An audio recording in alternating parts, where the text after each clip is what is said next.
దిశ నిర్దేశం చేసే విధానాన్ని మన సిస్టంలో మనం కరెక్ట్ చేసుకుందాం.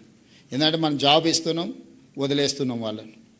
వాళ్ళు చేసిండ్రా చేయలేదా, వాళ్ళ అవసరాలే ఉన్నాయి, వాళ్ళ కష్టాలే ఉన్నాయి, వాళ్ళు ఫర్దర్గా ఏమన్నా చదువుకోవాలనుకుంటురా మనం ఎప్పుడు మన ప్రాధాన్యతలో లేదు. ప్రాధాన్యతను తిరగరాయండి. నాకు ఫౌండేషన్ బలంగా ఉంటే ఎన్ని ఫ్లోర్లు అయినా కడతా, అదే చక్కగా లేకపోతే పైన ఏం కడతా నేను.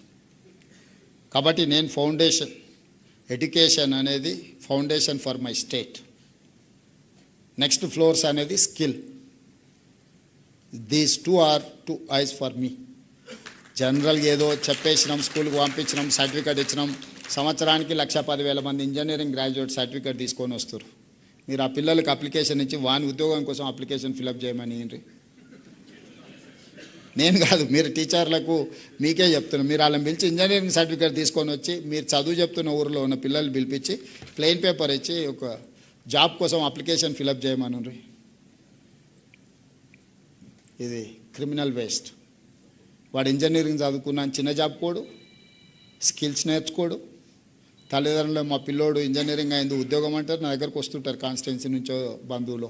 మావాడు ఇంజనీరింగ్ చదివి పెద్ద చదువు చదివింది సార్ అంటారు. పేరెంట్స్కి తెలియదు కదా ఏం పెద్ద చదివినా అంటే, రారా సార్కి ఎప్పుడు నీ పెద్ద చదువు అంటారు. సరే ఏం చదివినా అంటే ఏదో కాలేజీలో ఇంజనీరింగ్ ఏదో చదివినా అంటాడు. ఓకే ఫైన్, ఏంద్రా ఎక్కడుంది ఉద్యోగం అంటే నాకేం తెలుసు సార్ అని. మరి నాకేంటే తెలుసు సార్ అంటే, మీ దగ్గర ఇంతమంది ఐఏఎస్లు ఉన్నారు కదా సార్, వాళ్ళని అడిగితే చెప్తాడు అంటాడు. అంటే వాడికి ఉద్యోగం ఎక్కడ దొరుకుద్దో, నేను ఎవరికి చెప్తే ఉద్యోగం వస్తుందో కూడా వాడు తీసుకొని రాడు. అన్నీ నువ్వే చూసుకొని నాకు ఉద్యోగం ఈసారి అంటాడు. ఇది సాధ్యమా? అంటే నేను అనేది ఆ పిల్లల్ని తప్పు పట్టడం లేదు, వాళ్ళని మనం తయారు చేయలేకపోతున్నాం. నేర్పితే ఎందుకు నేర్చుకోడు?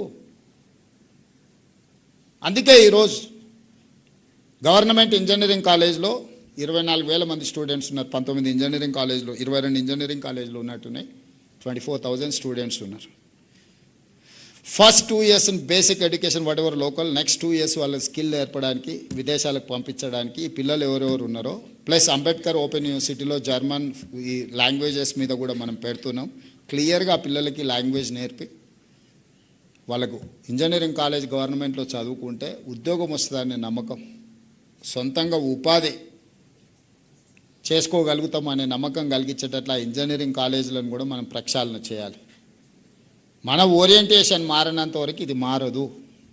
As a political executive I have to take responsibility.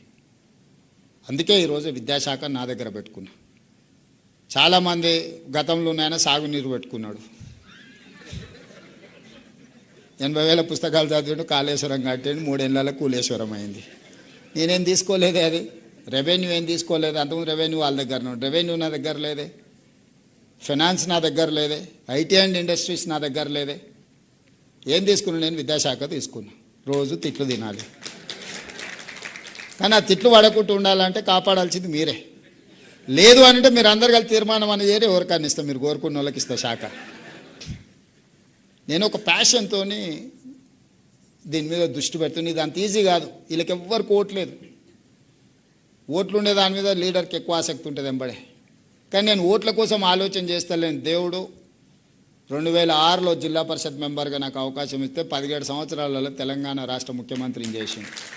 మీరందరు నాకు అండగా నిలబడుతూ వచ్చింది. దీంట్లో ఇంతకంటే ఆపడానికి కూడా ఏం లేదు, ఇంతకంటే నా కోరికలు కూడా లేవు. కానీ వచ్చిన దాంతో నా పిల్లలకి ఏదైనా చేయాలి. నేను ఎక్కడి నుంచి వచ్చినో అక్కడుండే పిల్లల గురించి నేను ఆలోచన చేస్తున్నాను. నా బాధ, నా తాపత్రయం, నా పట్టుదల. ఏ మారుమూల గ్రామం నుంచి అయితే నేను వచ్చినా అలాంటి గ్రామాలే 12,000 ఉన్నాయి తెలంగాణ రాష్ట్రంలో. 12,000 గ్రామాలలో రేవంత్ రెడ్డిలు ఉన్నారు. కానీ వాళ్ళకి అవకాశం వచ్చో రాకనో ఓరియంటేషన్ లేకపోవడం వల్లనే నష్టపోతున్నారు. ఆ పిల్లలకు మంచి భవిష్యత్తు ఇవ్వాలనేదే నా ఉద్దేశం, అంతకుమించి నాకేం లేదు. అందుకే నేను నర్సరీ నుంచి మొదలుపెట్టిన. వాడికి ఓటు వచ్చేది ఎప్పుడు, నాకు వేసేది ఎప్పుడు. నేనేం ఓట్ల గురించి ఆలోచన చేయట్లేదు మిత్రులారా. నేను బాధ్యత గురించి, చాలామంది అధికారం కోసం కొట్లాడతారు. నేను అధికారం ఎక్కడైతే ఉంటుందో బాధ్యత ఉండాలని నేను భావిస్తా. నేను ఈరోజు నా బాధ్యతను నిర్వహించాలనుకుంటున్నాను. మిమ్మల్ని అందరిని ఫిన్లాండ్ పంపించిన అంటే అది ఒక బాధ్యత అనుకున్నా. నేను ప్రపంచంలో ఏం జరుగుతున్నాయో, ప్రపంచంతో పోటీ పడాలంటే ప్రపంచంలో ఏముందో మనం తెలుసుకోవాలి కదా. గతంలో మనమే మన ప్రభుత్వ ఉద్యోగం, మనము teacher, police constable, RTC driver, ఇదే దానికి పోటీ పడ్డాము 30 ఏళ్ళ కింద.